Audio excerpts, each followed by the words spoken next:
Nama Om Vishnupadaya Krishna Prasthaya Bhutale Srimate Bhaktivedanta Swamin Iti Namine Namaste Saraswate Deve Gauravani Prachadine Nirvishesha Sunyavadi Paschatya Desatarine Jaya Sri Krishna Chaitanya Prabhu Nityananda Shri Advaita Gadadhar Shivasadi Gaura Bhaktavrinda Hare Krishna Krishna Krishna Hare Hare Hare Rama Rama Rama Hare Hare.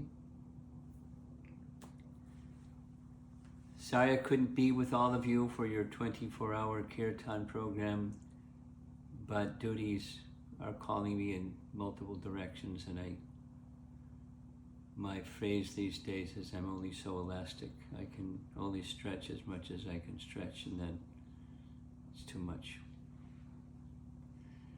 So I can't be with you physically, but I'm with you virtually, and I'd like to just express a few things about the effort that you're undertaking. One of those things is the succession that's become a big topic these days, continuing the legacy that Srila Prabhupada gave and was received and carried forward by his followers, his disciples. Prabhupada said on more than one occasion, Krishna has sent all of you to help me. And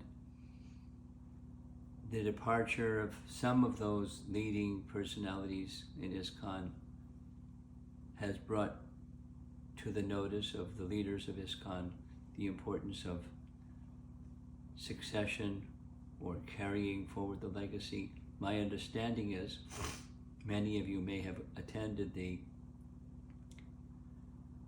Sadhu Sangha retreat, which is also focused on the chanting of the holy name, but also the topics of Srimad Bhagavatam, and through the teachings of Srimad Bhagavatam continue forward the legacy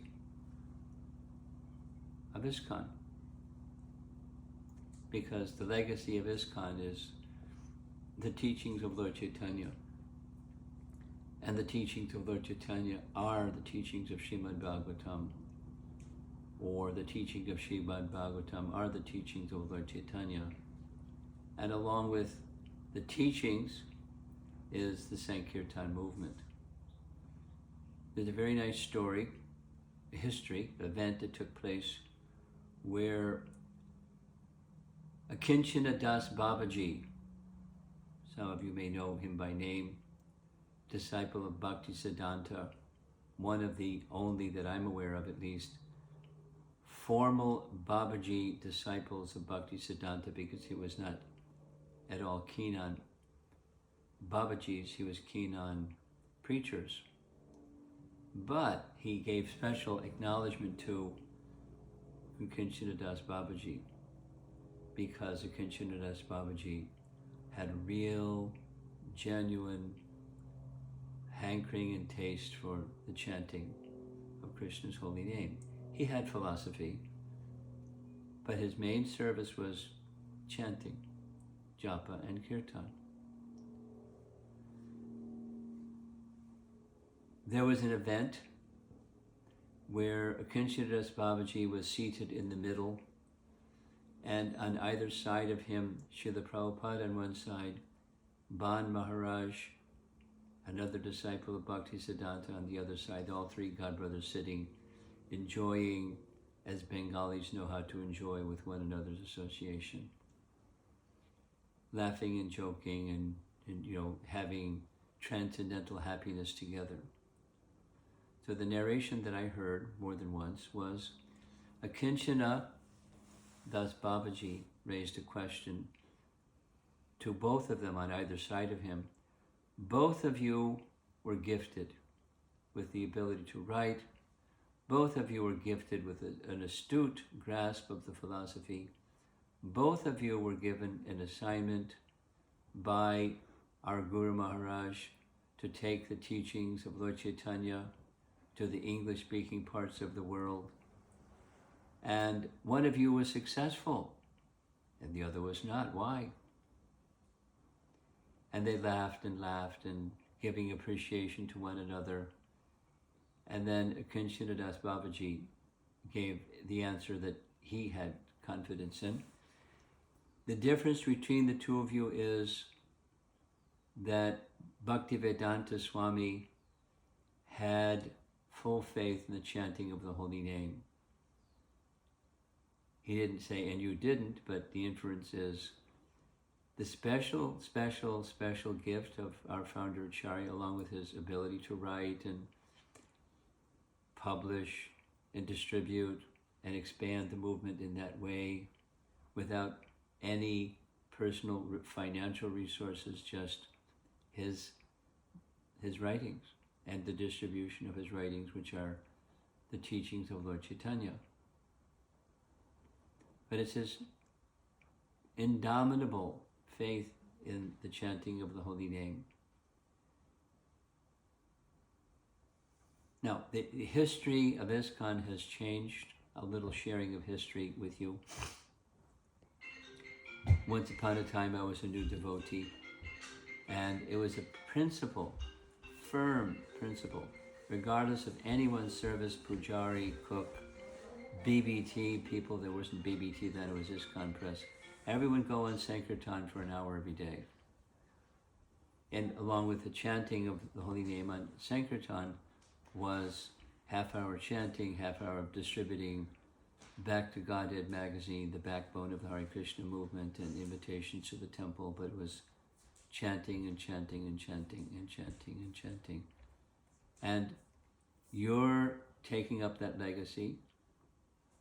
It's not only your chanting, of course, there's many other services that you do, but it's pillar or foundational or faith in chanting to give the Hare Krishna movement continued life and continued purity and longevity and sustainability, and that's our legacy. So I'm not with you physically, but I'm sharing genuinely how I feel that what you are doing and others similar are doing in different places is not just a 24-hour, it's dedication, heart and soul to chanting. Here's a little example, and I'll end. A little example is just this morning, I received a little video of an event that just took place in our Naperville, Illinois, suburb of Chicago temple. And Madhava made a surprise visit, last minute visit. And in a few hours, they had hundreds of people in the temple room, it's a big temple room, and chanting and dancing, and Chandramali Swami was there, and not just singing, but dancing and dancing and dancing and having a party in celebration of the chanting of the holy name. So as all of you have that dedication, may that you've been infected and infect others, please. Not that you won't, but it's encouragement. And how many persons will take part in your 24-hour kirtan? It's not the measure of the success. It's your heart's dedication to the principle of glorification of the holy name, just like Srila Prabhupada's principle of dedication to the holy name, as well as Srimad Bhagavatam and the propagation of the message of Srimad Bhagavatam.